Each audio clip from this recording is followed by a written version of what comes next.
Hi friends, ಎಲ್ಲ ಹೇಗಿದ್ದೀರಾ? ಕಡಲೆಕಾಳು, ಹೆಸರು ಕಾಳು, ತೊಗರಿಬೇಳೆ, ಮೆಂತ್ಯ, ಮೆಣಸು ಮತ್ತು ಜೀರಿಗೆ, ಅರಿಶಿಣದ ಕೊಂಬು ಮತ್ತು ಸಾಸಿವೆ, ಮೆಣಸಿನಕಾಯಿ ಮತ್ತು ಧನಿಯ. ಇದನ್ನೆಲ್ಲ ಇವಾಗ ನಾವು ಹುರ್ಕೊಳ್ಳೋಣ. ಏನಕ್ಕೆ ಅಂದರೆ ಮನೆ ಸಾಂಬಾರು ಪೌಡರ್ ಮಾಡೋಕ್ಕೆ, ಬೇಳೆ ಸಾಂಬಾರು ಪೌಡರ್.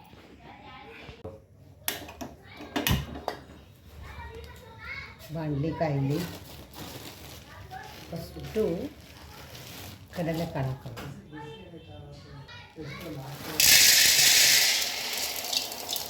ಎಲ್ಲ ಕ್ಲೀನ್ ಮಾಡಿ ಇಟ್ಟಿದ್ದೀನಿ. ನಾನು 1 kg ಮಾಡ್ತಾಯಿರೋದು.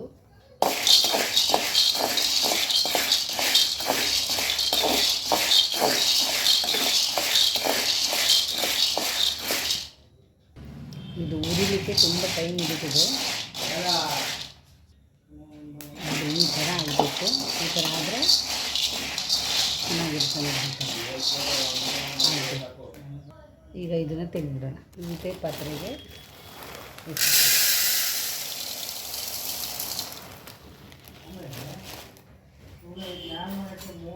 ಅರ್ಧ ಕೆ ಜಿ.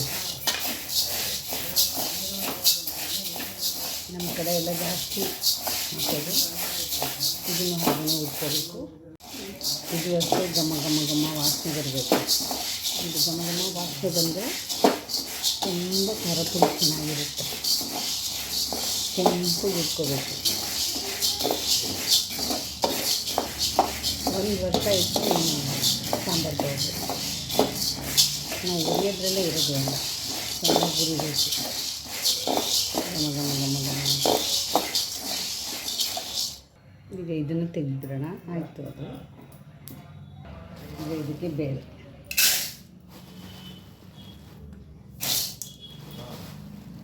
ಎಷ್ಟು ಬೇಳೆ ಹಾಕ್ತಿರೋ ಅಷ್ಟು ತುಂಬ ಸಾಂಬಾರು ಚೆನ್ನಾಗಿ ಬರುತ್ತೆ, ಟೇಸ್ಟಿಯಾಗಿರುತ್ತೆ.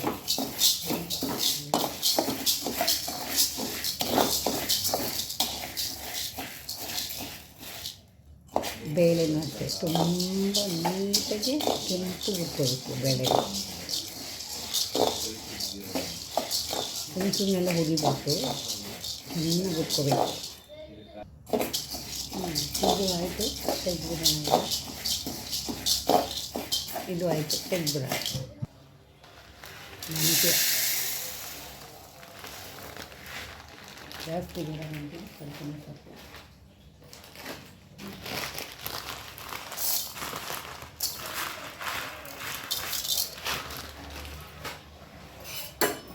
ಚೆನ್ನಾಗಿರುತ್ತೆ ಸಾಂಬಾರು.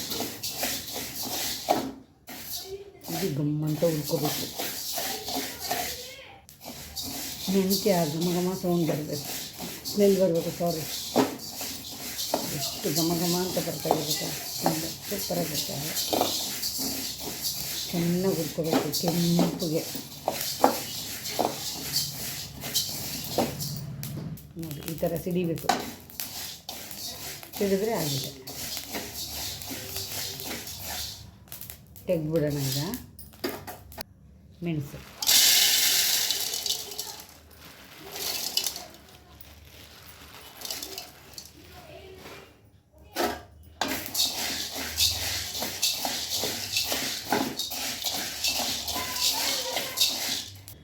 ಯಾಕೆ ಎಲ್ಲ ಹುರಿಯೋದು ಅನ್ನೋದು ಅಂದರೆ ಎಲ್ಲ ಹುರಿದು ಮಾಡಿದ್ರೆ ಖಾರ ಪುಡಿ ತುಂಬ ಚೆನ್ನಾಗಿರುತ್ತೆ.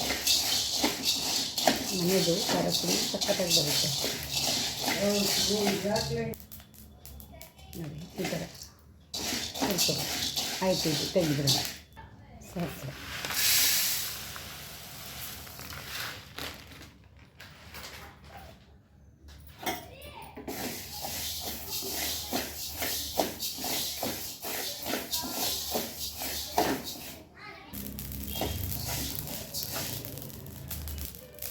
ಇವಾಗ ಆಗಿದೆ, ತೆಗೆದ್ಬಿಡೋಣ ಇದನ್ನ, ಸಾಸಿವೆನ.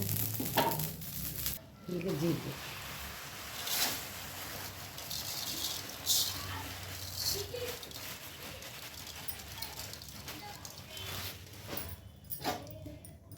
ಇದು 250 ಗ್ರಾಮ್ ಇದೆ. ಜೀರಿಗೆ ತುಂಬ ಒಳ್ಳೆಯದು. ಇದನ್ನು ಕೆಂಪು ಹುರ್ಕೋಬೇಕು, ಸ್ಮೆಲ್ ಬರುವಾಗೆ.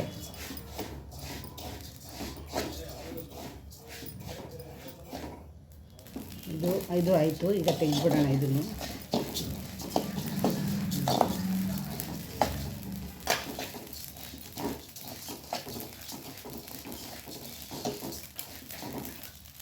ಈಗ ಧನಿಯಾ ಹಾಕೊಳ್ಳೋಣ. ಬೆಚ್ಚಗೆ ಮಾಡಿದ್ರೆ ಸಾಕು ಧನಿಯಾನ, ಹುರಿಯೋದೇನು ಬೇಡ, ಸ್ವಲ್ಪ ಬೆಚ್ಚಗೆ ಹಾಕಬೇಕು.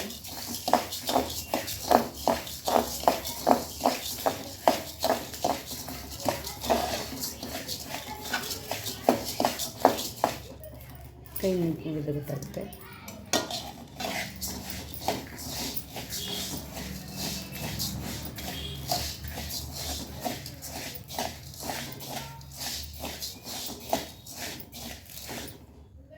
ತೆಗೆದ್ಬಿಡೋಣ.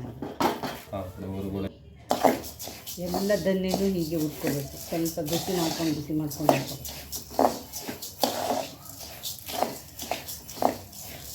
ಇದಾಯಿತು, ತೆಗೆದ್ಬಿಡ್ಬೇಕು. ಇದು ಲಾಸ್ಟ್ ತೆಗೆದ್ಬಿಡ್ತೀನಿ. ಆಗಿದೆ. ಕರಿಬೇವು ಚೆನ್ನಾಗಿ ಹುರ್ಕೊಳ್ಳೋಣ.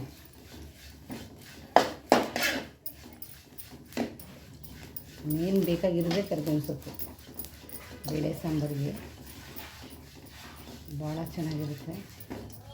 ಕರಿಬೇವು ಎಷ್ಟು ಹಾಕ್ತೀವೋ ಅಷ್ಟು ಒಳ್ಳೆಯದು. ಚೆನ್ನಾಗಿ ಹುರ್ಕೋಬೇಕು.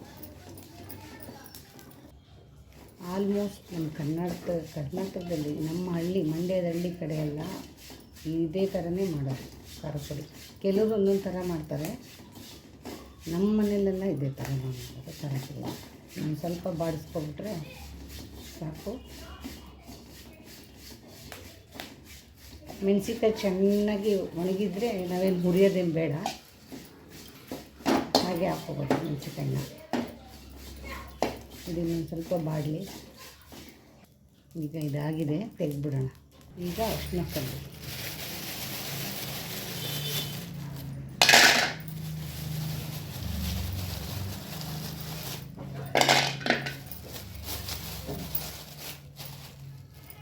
ಹುರ್ಕೊಂಡು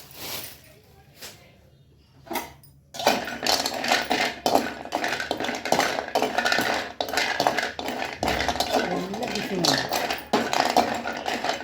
ಒಬ್ಬೊಬ್ಬರು ಒಂದೊಂದು ಥರ ಮಾಡ್ತಾರೆ, ನಾವೇ ಒಂಥರ ಮಾಡ್ತೀವಿ. ಇದು ಸಾಂಬಾರು ಪುಡಿಗೆ ತುಂಬ ಚೆನ್ನಾಗಿರ್ತದೆ. ಇಂಗಿನ ನಾನು ಲಾಸ್ಟಲ್ಲಿ ಹಾಕೋತೀನಿ.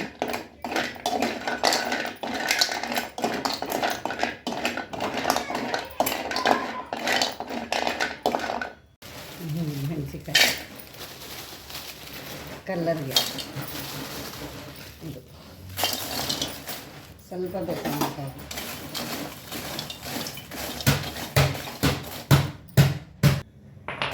ಈ ಥರ ಬಂದು ಸಾಕು. ಈಗ ತೆಗೆದ್ಬಿಡೋದು.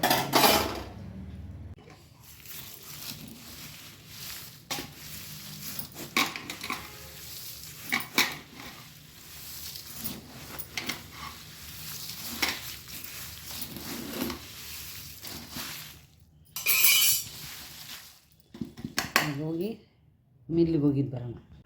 ಖಾರ ಪುಡಿ ಮಿಲ್ ಮಾಡಿಸ್ಕೊಂಡು ಬಂದಿದ್ದೀವಿ. ಸ್ವಲ್ಪ ಹಾರಾಗಿ ಬಿಟ್ಟಿದ್ದೀನಿ, ಆರಲಿ.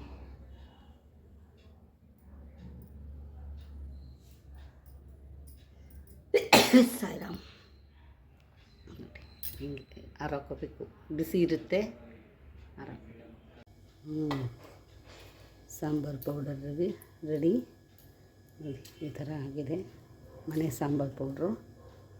ಅದಕ್ಕೆ ಸ್ವಲ್ಪ ಉಪ್ಪು ಮತ್ತು ಕರಿಬೇವು ಹಾಕ್ಕೊಂಡು ಇದು ಮಾಡಿ ಇಟ್ಕೊಂಡು ಪಾತ್ರೆಗಳಿಗೆ ಹಾಕ್ಕೊಳ್ಳೋದು. ಎಷ್ಟು ದಿನ ಬೇಕಾದ್ರೂ 1 ವರ್ಷ ಇರುತ್ತೆ, ಹಾಳಾಗೋಗಲ್ಲ. ನೀಟಾಗಿ ಈ ವಿಡಿಯೋ ಇಷ್ಟ ಆದರೆ ನಿಮಗೆ ಲೈಕ್ ಮಾಡಿ, ಶೇರ್ ಮಾಡಿ, ಕಮೆಂಟ್ ಮಾಡಿ. ಕೊನೆ ತನಕ ವಿಡಿಯೋ ನೋಡಿ. ಮನೆ ಸಾಂಬಾರು ಪೌಡ್ರು ನಾನು ಮಾಡಿರೋದು. ಬೇಳೆ ಸಾಂಬಾರು ಎಲ್ಲ ಸಾಂಬಾರಿಗೂ ಆಗುತ್ತೆ, ಮಟನ್ ಸಾರು ಬಿಟ್ಟು, ಮಟನ್ ಚಿಕನ್ ಬಿಟ್ಟು. ಕೊನೆ ತನಕ ವಿಡಿಯೋ ನೋಡಿ, ಯಾರು ಸ್ಕಿಪ್ ಮಾಡಬೇಡಿ. ನನಗೆ 4 ಸೇರು ಸಿಕ್ಕಿದೆ. 1 kg ತಂದಿದ್ದೆ.